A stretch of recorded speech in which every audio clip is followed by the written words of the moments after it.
We just hung out at the pavilion for like 3 hours while it rained, and this really nice family fed us. So we're having a great day. Got a really nice view.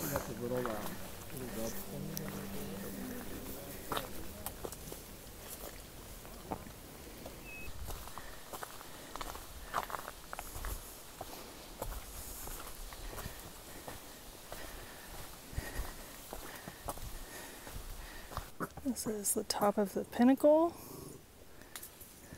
Welcome back to Bird's Nest 3. This area looks completely different now that it's not winter.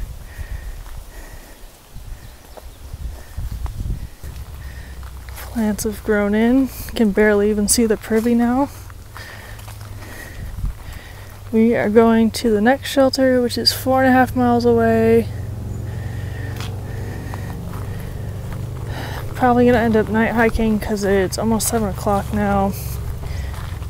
We waited so long for the rain, but I don't like hiking in the rain, so I'm okay with that. This looks like a pretty flower. Probably some kind of lily.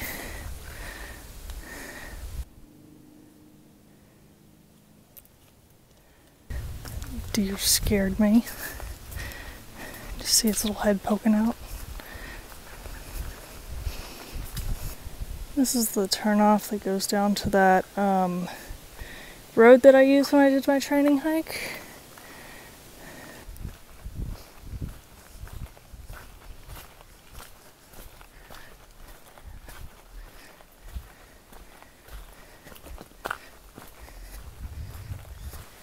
So Chicken Wings' husband, Papa Pan, had been slide hiking them through the park.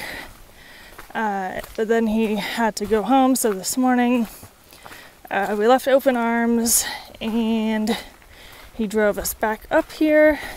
And of course, like 2 miles from Pinnacles, it started to pour and all of our stuff got soaked because he had rented a truck. Well, the first thing they gave him was like a little Subaru SUV thing, and he was like, this isn't gonna hold 6 people. So then they gave him like this giant truck, and they slack packed up to Pinnacles. And now we have to walk the rest of the way to Front Royal. But we got there, it was pouring. There was a church group or a family or something having this big picnic in the pavilion. So we just kind of ran in, threw our stuff down, tried to avoid the rain a little bit, and White Sox went on without us, but the rest of us were like, we don't want to go in the rain. And then they started offering us food and drinks and everything, and it was so nice of them. They made a fire, and we just had a great time not getting soaking wet. There's the no camping marker. When I came here in March, there was this tree down across the trail. Let's see if they took it down. Oh, they did! That was a pain to climb under. At least I think it was here. Maybe it was a little further up. But it wasn't like a big tree, but trying to climb under anything when you got a pack is no fun.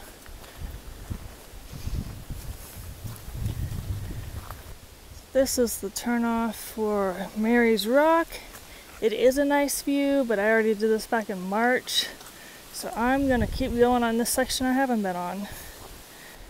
There's still a mile left, but this entire downhill has been nothing but rocks.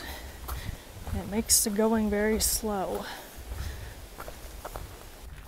So it is 8 o'clock.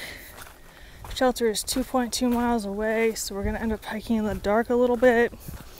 Hopefully there aren't too many people there, and there's some good trees to set up on. Oh, almost tripped there. Look at these rocks. At this junction, you can go up to the panorama parking area, which is just after Thornton Gap, or you can keep going. This is 211, pretty major road.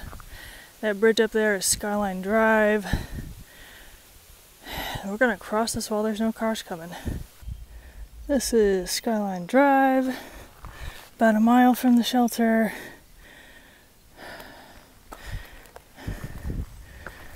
I'm about half a mile from the shelter, 0.3 on trail and then 0.2 off trail.